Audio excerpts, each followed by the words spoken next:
감사합니다. 우리에게 주신 하나님 말씀 같이 찾아보겠습니다. 요한복음 7장 53절부터 8장 11절까지의 말씀입니다.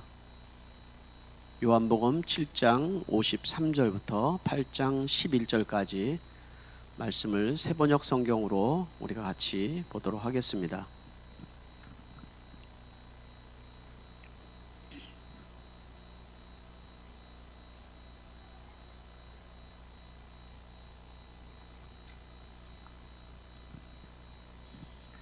다 찾으셨으면 아멘 하시기 바랍니다.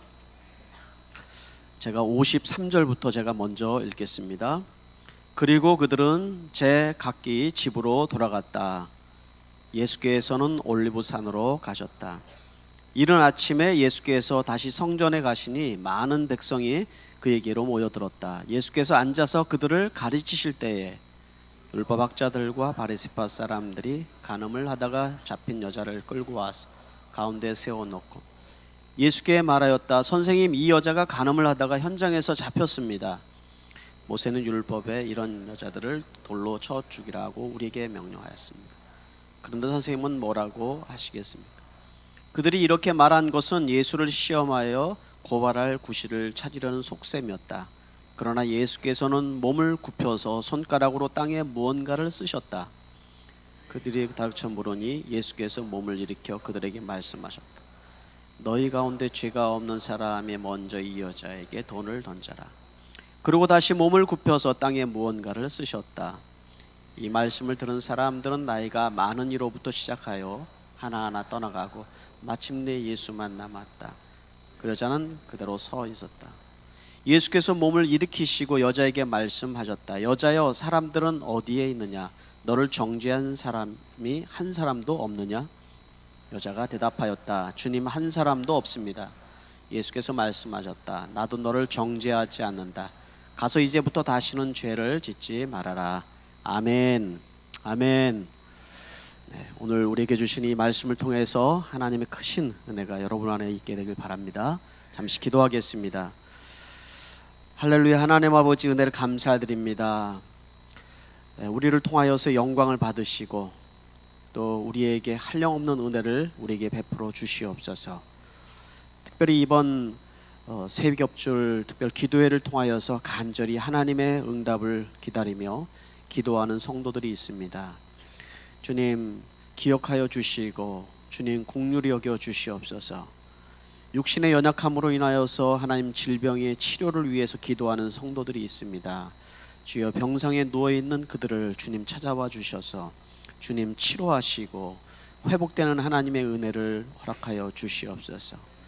많은 시련과 환난 가운데 하나님 마음이 힘든 성도들을 주님 찾아와 주시고 주님께서 위로하시고 회복시키는 은혜가 있게 해 주시옵소서. 이 시간에 온전히 성령님께서 우리 가운데 일하여 주실 줄 믿고 예수님의 이름으로 기도하옵나이다. 아멘. 오늘 저는 여러분과 함께 다시 살게 하시는 은혜라는 제목을 가지고 하나님의 말씀을 함께 나누기를 원합니다. 오늘 저는 여러분과 같이 나누는 이 말씀은 우리가 지금 세겹줄 특별 기도회를 우리가 하고 있죠. 거기에 나와 있는 우리가 같이 읽으면서 지금 새벽 기도를 특별 기도회를 세겹줄 기도회를 하는데요. 챕터 6에 나오는 부분들을 제가 다시 제가 묵상하고 좀 정리해서 설교론을 만든 내용입니다. 여러분들에게 꼭 필요한 말씀이라 생각해서 다시 한번 정리를 했습니다.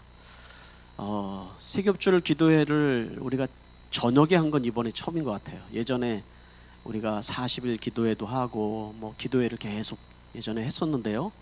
많은 사람들이 모였었는데 우리가 주로 새벽에 기도를 하니까 새벽에는 주로 연세 드신 분들이 주류를 이루셨어요. 네. 그리고 우리 학생들, 우리 또 젊은 청년들은 별로 이제 나오지 못하고 그랬는데 이번엔 역전된 것 같은 느낌이었어요.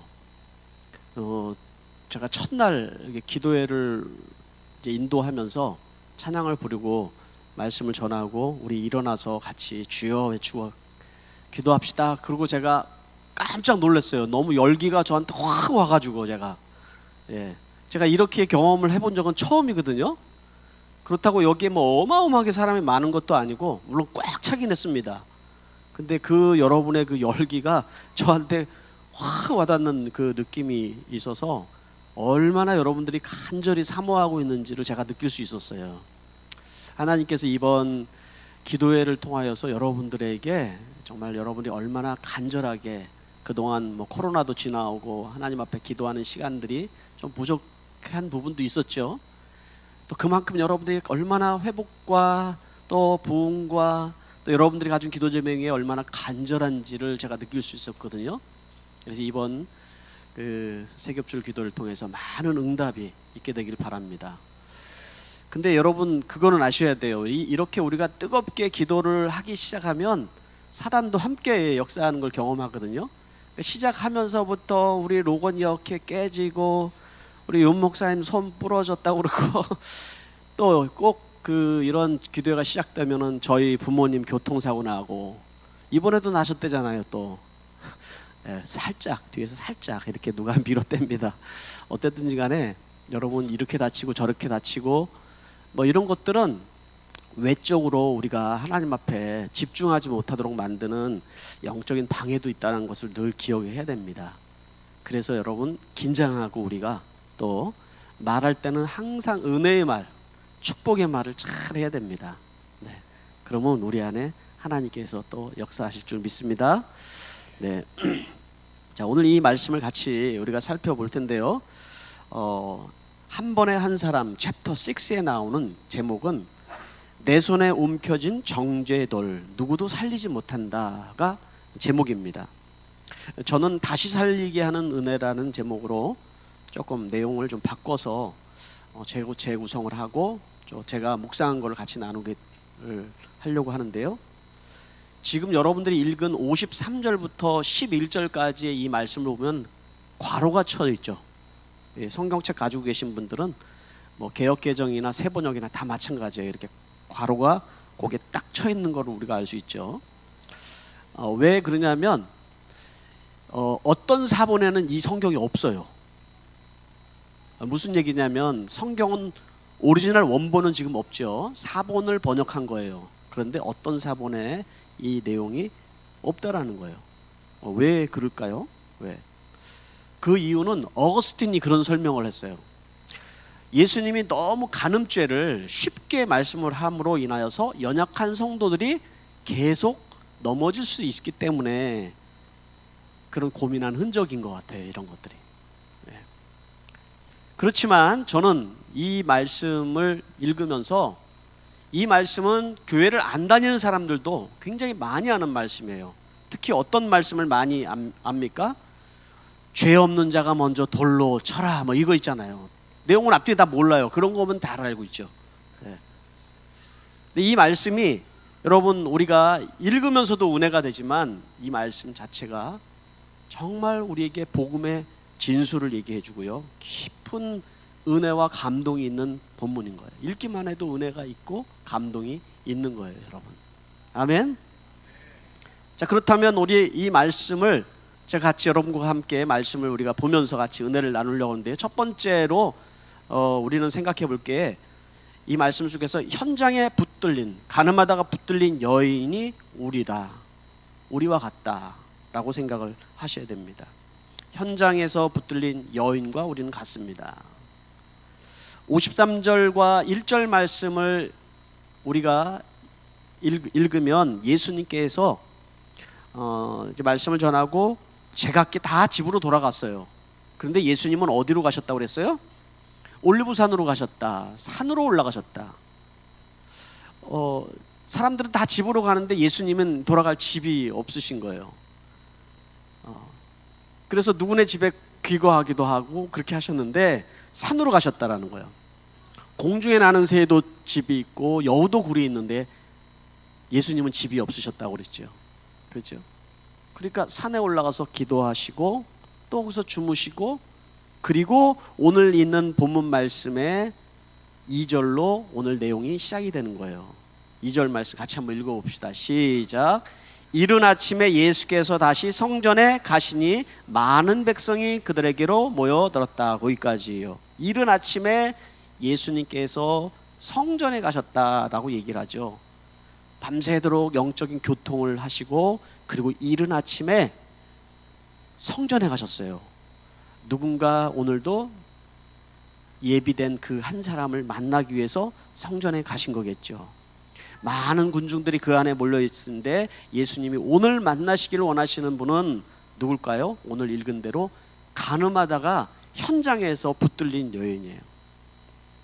사람들이 어떤 여인을, 반쯤 다 벗겨진 여인을 머리채를 끌고 질질 끌어서 지금 예수님 앞에 패대기를 치듯이 앞에다 갖다 놨어요.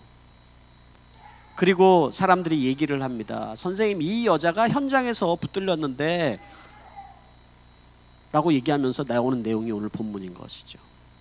자, 여러분, 이 지금 현장범으로, 음란죄 현장범으로 붙들렸기 때문에 증인도 필요가 없는 거예요. 여기에 이 여인은. 자, 이 여인은 어떤 여인일까요? 한번 여러분들이 영적인 상상을 한번 이렇게 날개를 펴서 이 여인의 어린 시절부터 시작해서 한번 이렇게 살아온 시절들을 한번 생각해 볼 수 있을 거예요. 우리가 이 여인도 어렸을 때는 꿈이 많은 소녀였을 거예요. 그죠?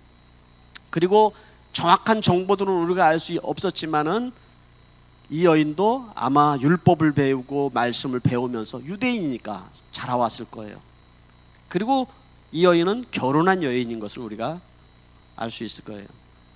한때는 사랑하는 남편이 있고 또 토끼 같은 자녀와 함께 행복한 가정을 꿈꾸고 그렇게 소망하고 살아왔죠. 우리가 여기에서 우리가 한 가지 이해를 좀 돕기 위해서 생각할 거예요. 성경에서 여인들, 신부 이렇게 하면 누구를 지칭하나요? 예, 그거는 이스라엘 백성들, 교회, 우리들을 지칭할 때가 많이 있어요. 예, 그렇죠? 이 여인은 바로 우리들을 얘기하고 있는 걸 수도 있는 것이죠. 이 여인은 왜 그런 음란죄를 저질렀을까요?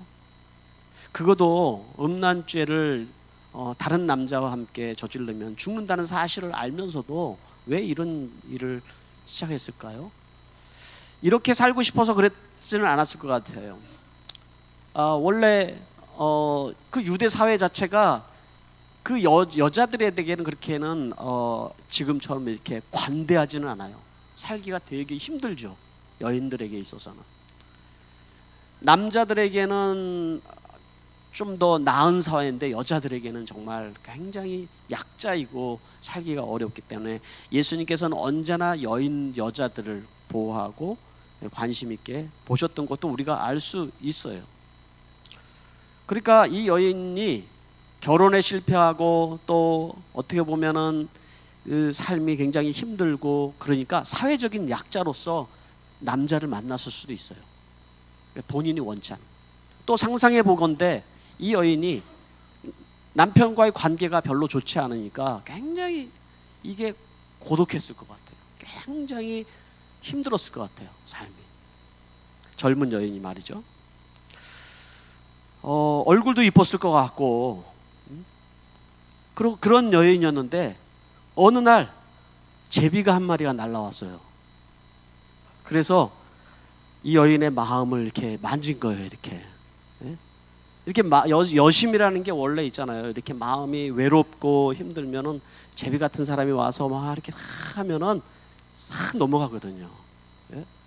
그러니까 자기도 모르게 이 마음을 이 남자한테 주기 시작했고 얘기를 하고 이러다가 자기도 모르는 사이에 이 선을 넘어가 버린 거죠. 그리고 선을 넘어가다 보니까 어느 날 한 침대에 자기가 누워있는 거예요. 한 침대.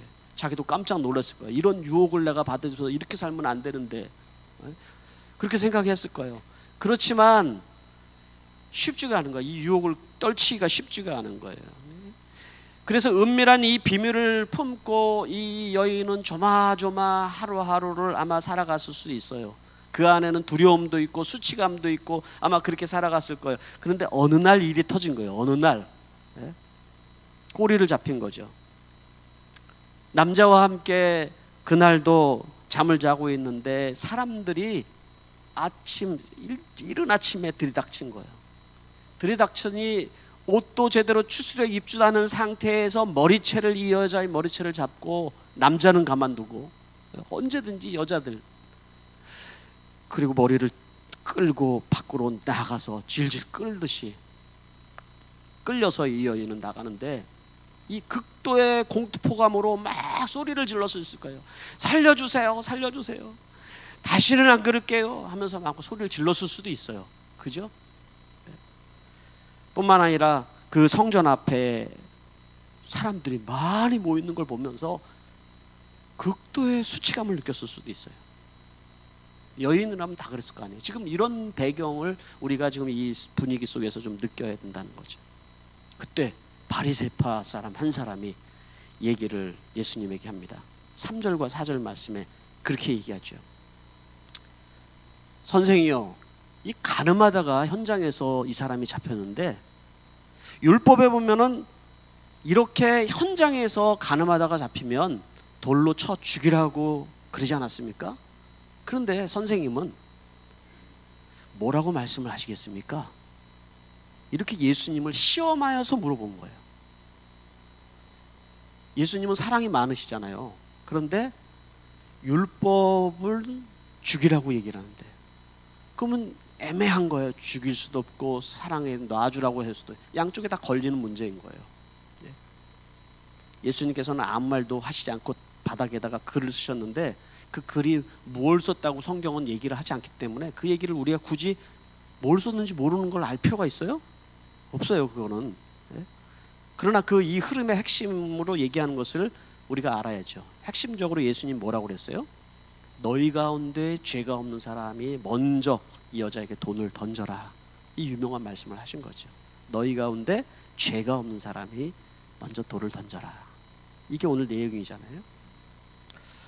자, 그러면 여러분, 이런 이야기를 우리가 지금 제가 여러분들에게 재밌으신가요? 성경이니까 재밌는 게 아니라 은혜가 되시나요?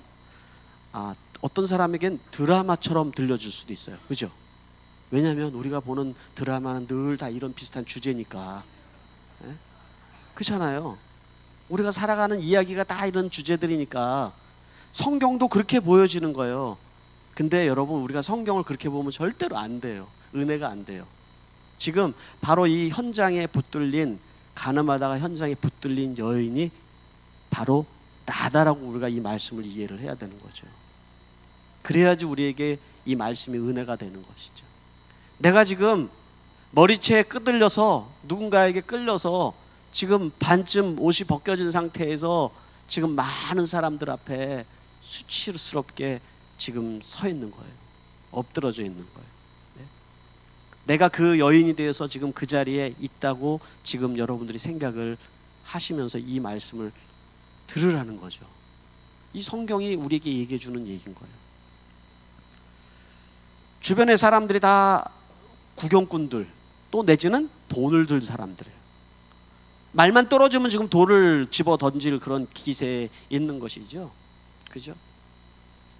여러분들 향해서 누군가가 지금 돌을 던져서 지금 죽이겠다고 작정하고 지금 던질 생각인 거예요. 또 구경꾼으로 이렇게 쳐다보고 있는 사람들.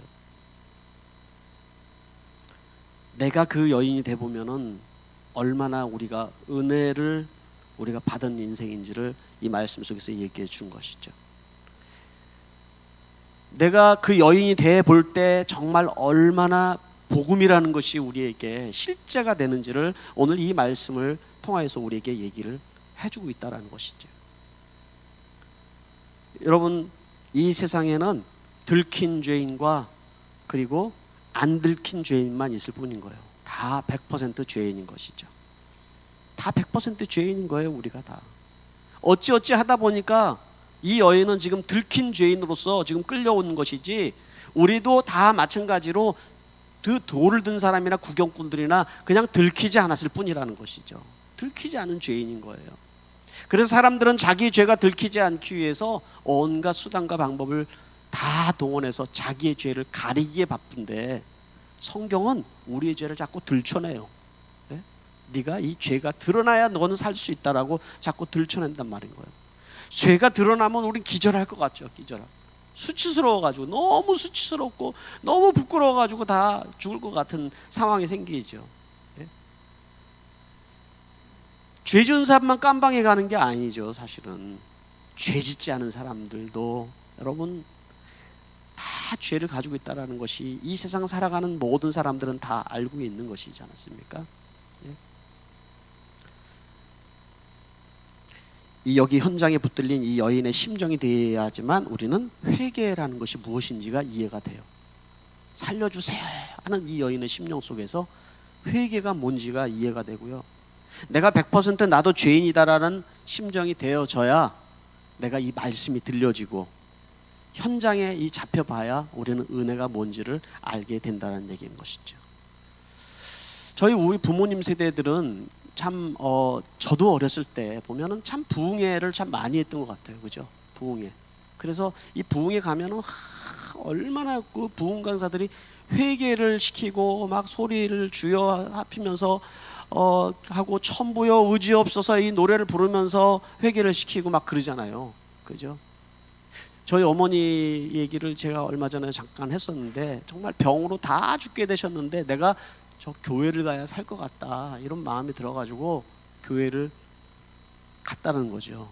가셔가지고 그냥 제일 앞자리로 다 죽어가는 사람이 어디서 힘이 났는지 그 앞자리에 가가지고 그냥 은혜를 받겠다고 거기서 예배를 드리다가 회개가 터지고 온몸이 막 성령이 임해서 그냥 막 떼굴떼굴 막 굴르면서 막 그랬대자는 거예요.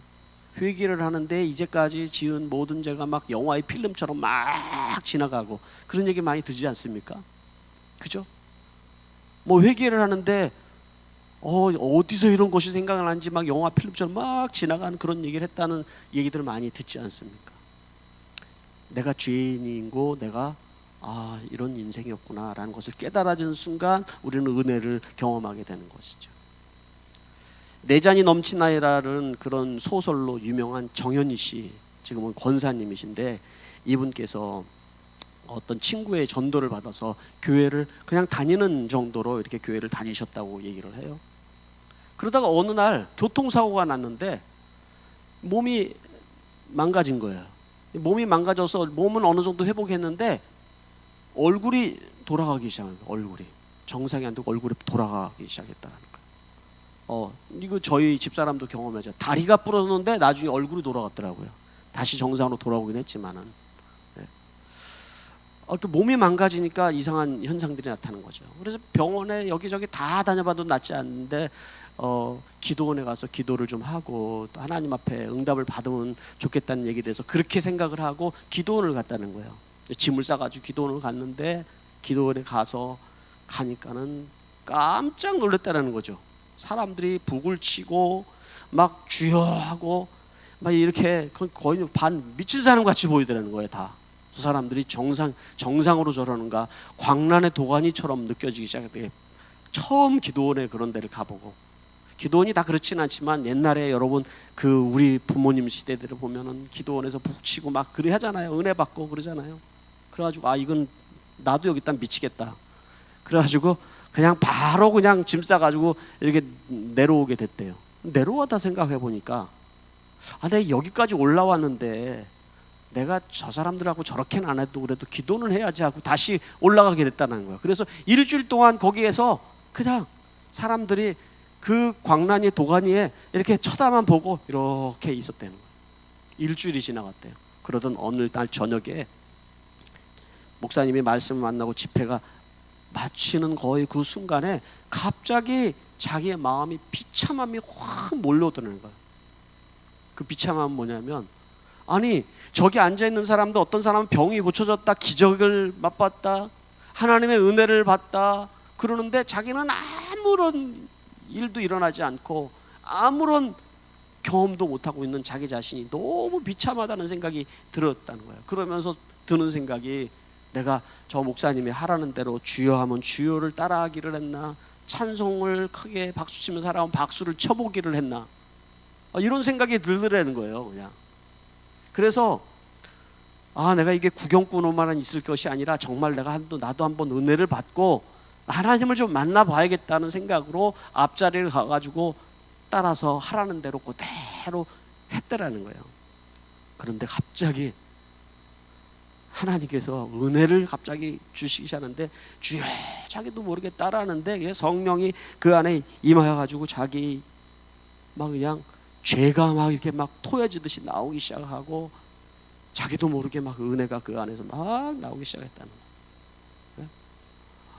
그리고 그냥 자기가 지은 죄들이 막 생각이 나면서 막 통곡이 나오고 막 하나님 앞에 부르짖으면서 기도하고 있는 자기 자신을 발견했다라는 거죠. 그리고 아침에 일어나서 세수를 하는데 자기 얼굴이 정상이 되어 있더라는 거예요. 하나님의 은혜가 임하니까 자기 얼굴이 정상으로 돌아오는 것을 보면서 너무 기뻤다는 얘기를 하는 거예요. 여러분, 우리가 이 말씀을 우리가 하면서 가늠하다 현장에 붙들린 여인처럼 내가 간절한 마음으로 예수님을 만나는 그런 심령이 되길 바랍니다. 여러분들은 구경꾼으로 여러분 말씀을 듣습니까? 하나님 찾습니까? 아니면 내가 그 여인이 된 마음으로 찾고 계십니까? 두 번째로는 우리가 생각할 것은 우리는 손에 돌을 든 죄인들이라는 거예요. 오늘 이 말씀 5절 말씀 보면 종교 지도자들이나 또 바리새인들이 얘기를 하는 얘기잖아요. 모세의 율법에 이런 여자들은 돌로 쳐 죽이라고 명령하는데 선생님은 뭐라고 생각하십니까? 말씀하시겠습니까?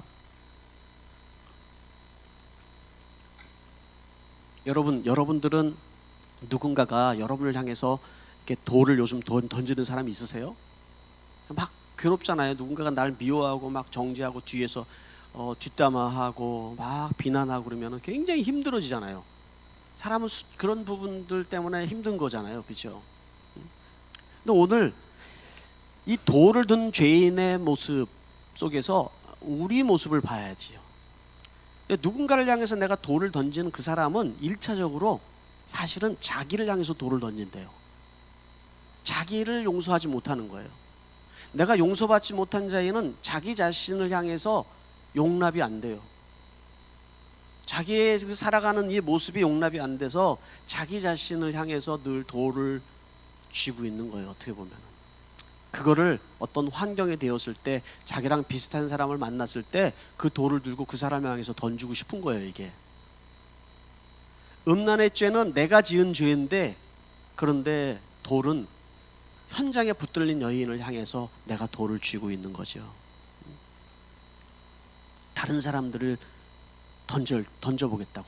근데 복음을 듣고 예수를 만난 사람들은 내가 용서받았고 구원받았다는 사실을 알기 때문에 내가 어떤 죄인인지 알잖아요.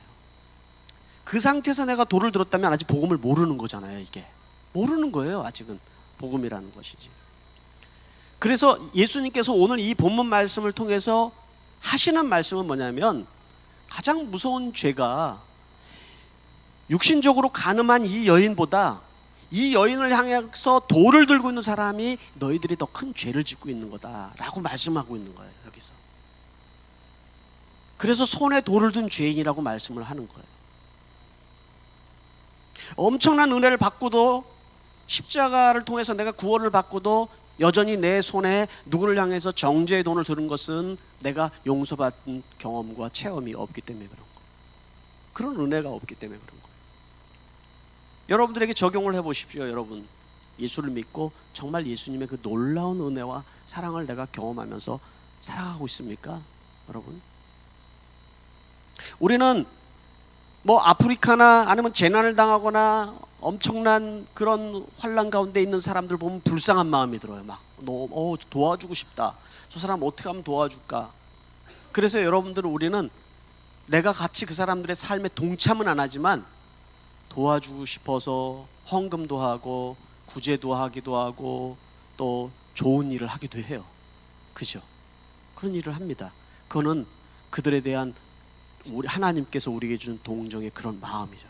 그런데 문제는 뭐냐면, 실제적으로 우리가 사랑해야 될 우리 가족 안에 있는 사람이나 우리 목장 안에 있는 사람이나 또 우리 교회 하나 내가 아는 사람이 나에게 어떤 해코지를 주거나 상처를 주면은 용서하지 못하는 거예요. 용서가 안 돼요. 용서를 못하는 게 아니라 용서가 안 돼요. 이게 내 마음이 허락을 안 되는 거예요. 그 꽁한 마음이 풀어지질 않는 거야.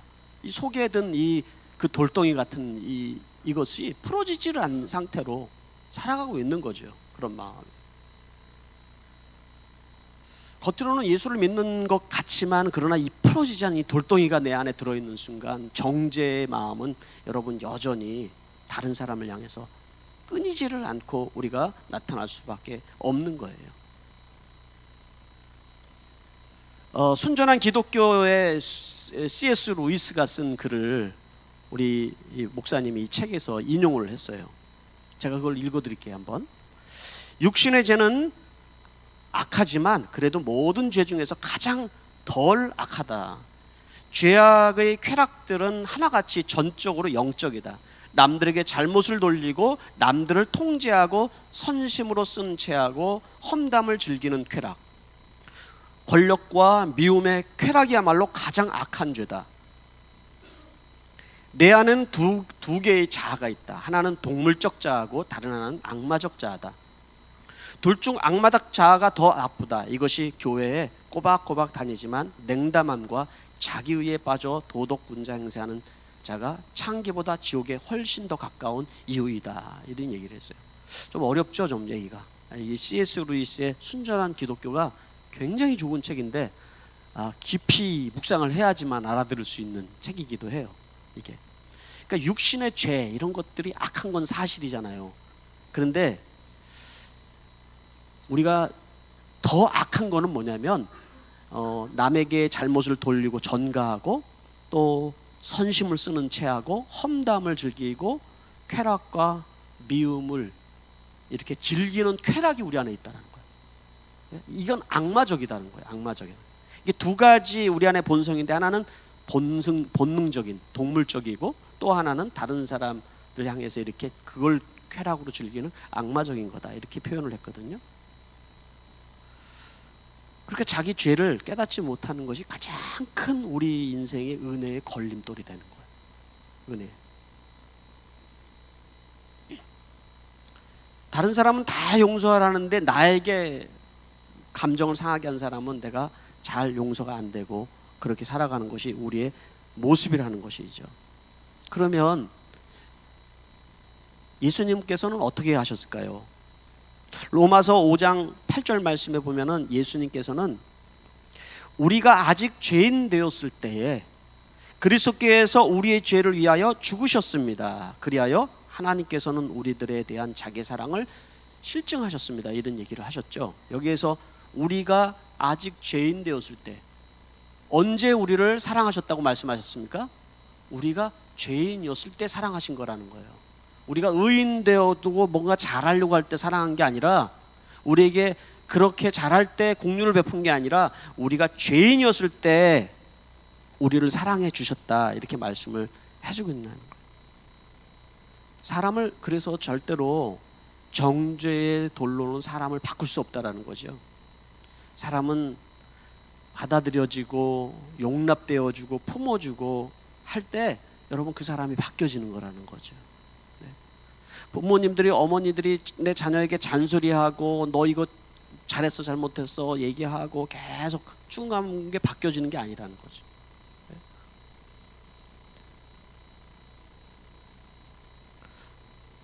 그 다음에 우리에게 주시는 말씀이 세 번째, 우리는 다시 살게 된 사람들이라는 거죠. 세 번째로는 다시 살게 된 사람들. 예수님께서 몸을 일으키시고 여자에게 말씀을 하셨어요. 여자여, 사람들은 어디에 있느냐? 너를 정죄한 사람이 한 사람도 없느냐? 여자가 대답했어요. 주님, 한 사람도 없습니다. 예수께서 말씀하시기를 나도 너를 정죄하지 않는다. 가서 이제부터는 다시 죄를 짓지 말아라. 이게 오늘 본문 마지막에 있는 말씀이죠. 자, 다시 이제 이 여인에게로 한번 우리가 가서 이 여인이 현장범으로 끌려서 머리채를 잡히고 끌려서 지금 오는데 죽을 상황이잖아요. 살려주세요, 살려주세요 하고 이 부르짖는 이 여인의 목소리를 사람들은 듣지 않아요. 아무도 듣지 않아요. 다 돌을 들고 있는 거죠. 그 상황 속에서 이제는 다 포기하고 이제 죽었구나. 눈물만 나오는 상황이죠. 두려움의 눈물이고 회한의 눈물이고 그런 눈물만 나오고 있는 상황인 거예요. 그런데 맞아 죽을 줄 알았는데 상황이 갑자기 바뀌었어요. 예수님께서 뭐라고 얘기를 하시냐면, 여자여, 사람들이 어디 갔느냐? 너를 정죄하던 사람들이 어디 갔느냐? 이런 얘기를 하시는 거죠. 예수님께서 죄 없는 자가 먼저 돌을 쳐라, 이 말씀도 충격이었지만 이 여인에겐 굉장한 충격이에요. 특별히 여러분, 저는 이 본문 말씀을 읽을 때 여기서 예수님이 여자여 라고 얘기를 하잖아요. 여자여, 여자여 하면은 여러분 어떻게 들리나요? 이게 우리 한국말에는 이 여자라는 말이 그냥 제가 여기 있는 우리 목녀님이나 조용히 여자야 이렇게 하면은 기분 나빠요. 이거는 참 여자라는 표현이 어려워요. 그리고 또 아줌마 하면 아주 화를 내기 딱 안성맞춤이죠. 그러면 또 우리 부인 그러면은 낯간지러요 이제. 남의 여자인데 부인 그러는 것도 웃긴 거예요. 그러니까 말이 마땅한 게 없어요. 교회 다니면서 자매님이 최고 좋아요. 근데 이게 그 원어에 보면은 이 말씀이 여자라는 단어가 가지고 있는 여러 표현들이 있는데 여기서 이 여자를 어떻게 썼는지 하는 거예요. 예수님께서 십자가에 돌아가시기 전에 어머니에게 여자여 했던 그 단어를 똑같이 썼어요. 여기서. 그러니까 이 단어는 황후애들이나 아주 극존칭으로 사람을 높일 때 귀나이 하고 이렇게 쓰는 표현이에요. 그러니까 원어의 표현이 귀나이, 그러니까 여자에게 존칭을 써서 최대 존칭을 써서 귀나이, 여자여 이렇게 할 때 쓰는 표현이 여기 나오는 여자여라고 부르는 표현이라는 거죠. 여기에 큰 은혜가 있다고 저는 생각을 하거든요.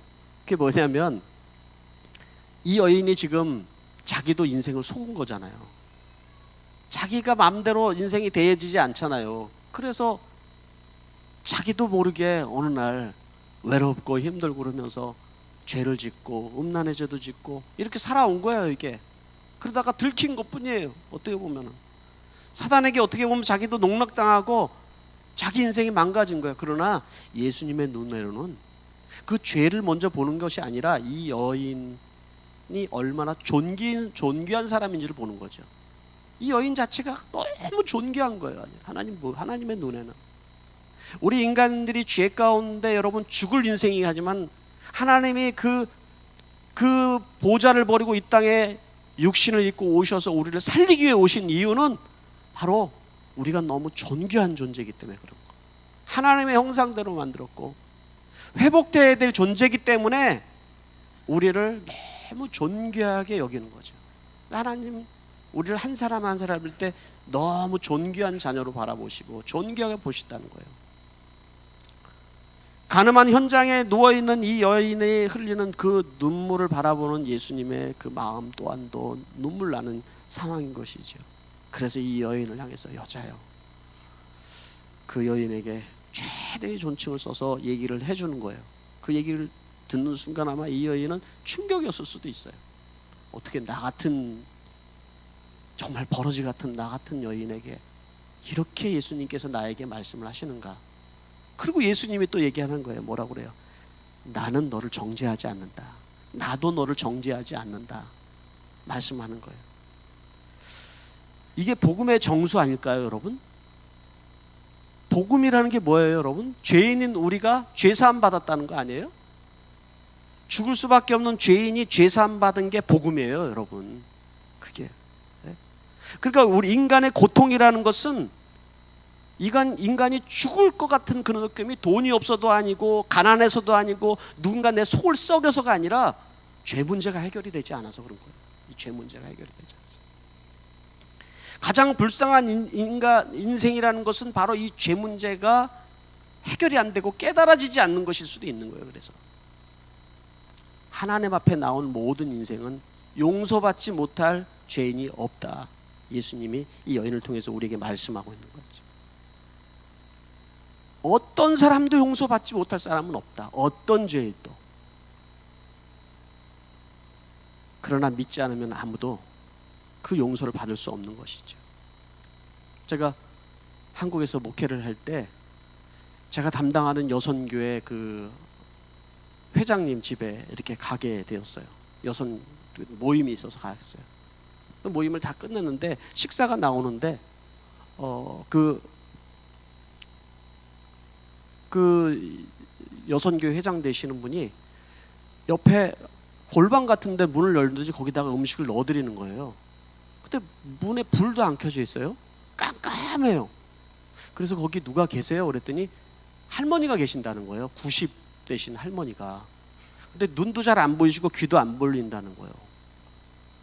아니, 눈도 안 보이고 귀도 잘 안 보이시긴 하지만 좀 너무하다는 생각이 드는 거예요. 그래서 제가 이 모임을 다 끝나고 제가 할머니를 좀 만났으면 좋겠다 해가지고 그 할머니를 만나러 제가 들어갔어요.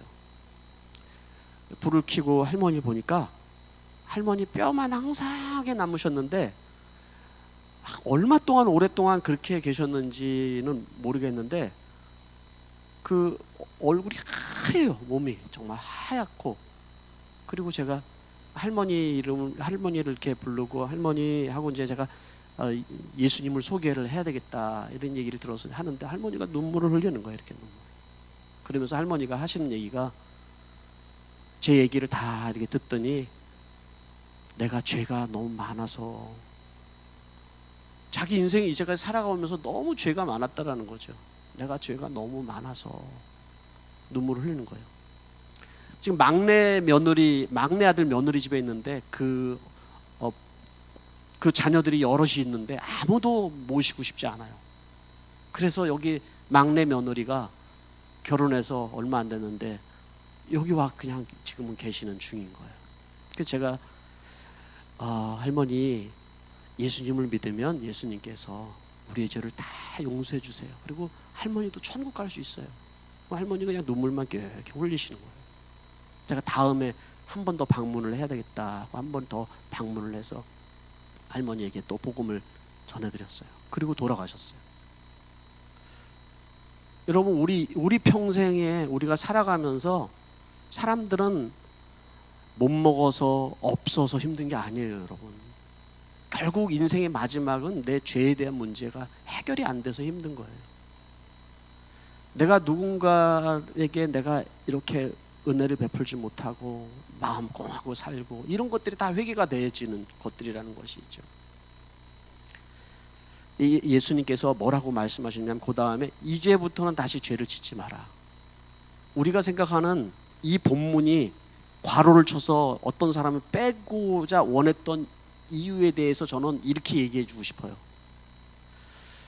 이제부터 다시 죄를 짓지 말아라. 이 얘기는 예수님께서 우리의 인간의 죄, 인간에 대해서는 예수님은 한량없는 은혜, 긍휼과 사랑을 끝없이 베푸시는 분이라는 거예요.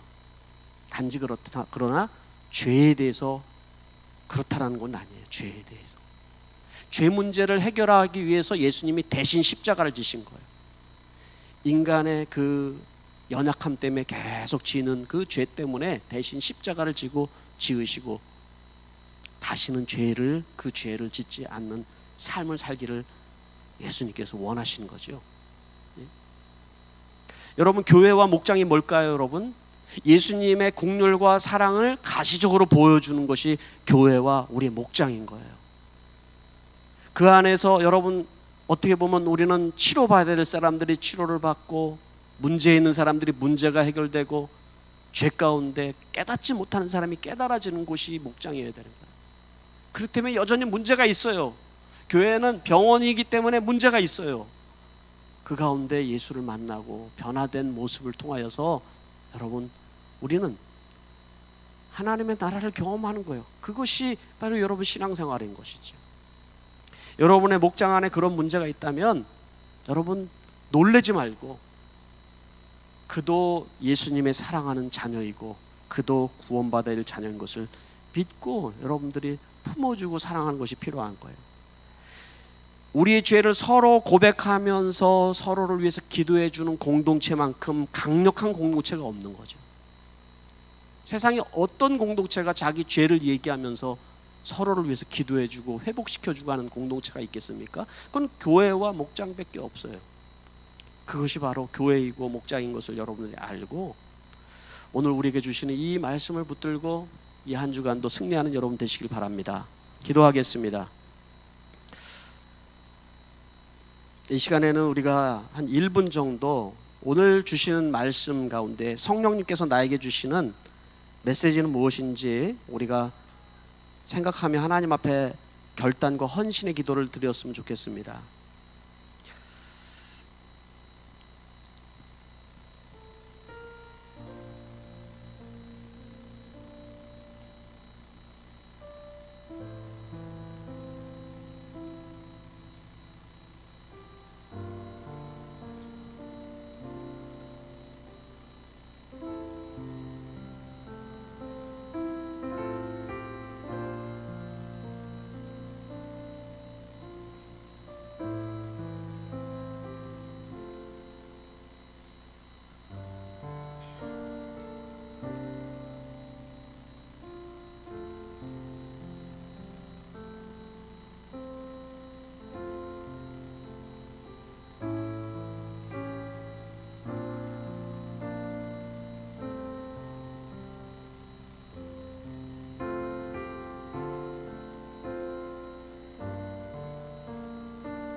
우리 말씀을 생각하면서 함께 우리 찬양 드리기를 원하는데요. 함께 우리 일어나서 우리 나 같은 죄인 살리신 주의 놀라와 이 찬양 우리 함께 드리기를 원합니다. 나 같은 죄인 살리신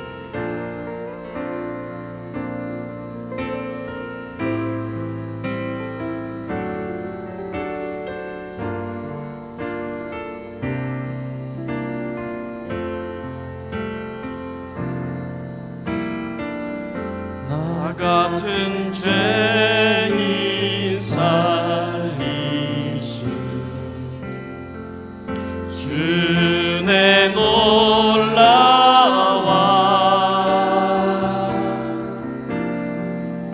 잃었던 생명 찾았고 광명을 얻었네. 나 같은 죄인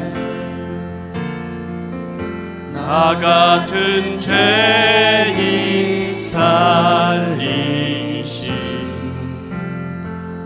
주의 놀라와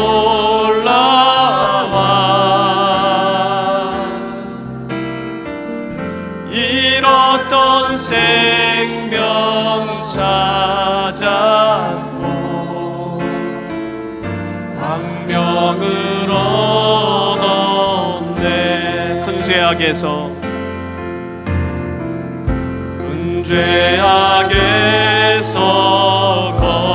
건지신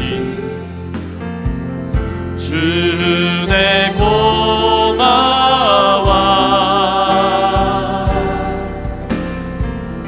나 처음 믿은 그 시간 귀하고 귀한 큰 죄악에서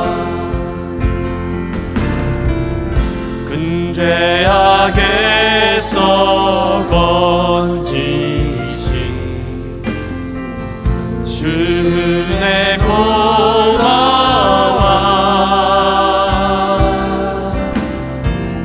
나 처음 믿는 그 시간 귀하고 귀한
이제껏 내가 산 것도 주님의 은혜라. 또 나를 장차 본향에 인도해 주시리라. 거기서 우리 영원히 주님의 은혜로 해처럼 밝게 살면서 주 찬양하리. 거기서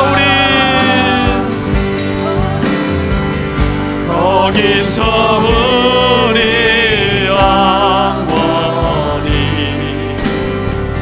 주님의 은혜로 해처럼 밝게 살면서 주 찬양하리. 아멘. 주 찬양, 주 찬양,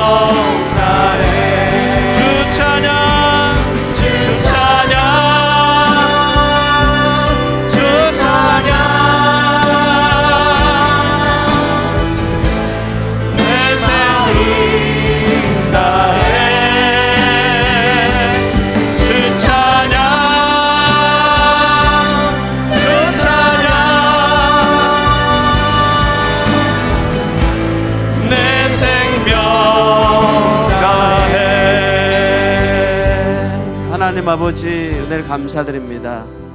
나 같은 죄인 살리신 주님의 그 놀라운 은혜에 감사하며 큰 죄악에서 우리를 건져주신 그 은혜가 너무 고맙고 감사합니다.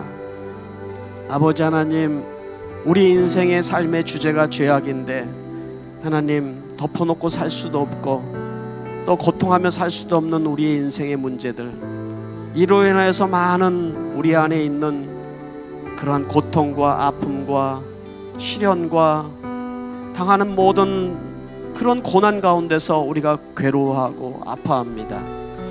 그러나 우리 주님께서 우리에게 그 십자가의 그 은혜로 인하여서 우리를 구원하여 주셨고, 우리는 다시 힘을 얻고 우리에게 소망이 있고 영원히 주님을 찬양하며 기쁨으로 다시 일어나설 수 있는 줄 믿습니다. 세상이 줄 수 없는 그러한 진정한 기쁨과 행복이 우리 안에 샘솟듯이 솟아나는 축복이 있게 되는 줄 믿습니다. 이 시간에 우리가 하나님 앞에 기도할 때 하나님이 우리에게 주시는 그 은혜를 누리게 하여 주시옵소서. 그 축복을 경험하게 하여 주시옵소서. 이 시간에 우리 함께 한 번 더 기도하기를 원합니다. 기도하는 것은 여러분, 우리가 이번 10일 세겹줄 기도를 통해서 여러분 가지고 있는 기도 제목이 있지 않습니까?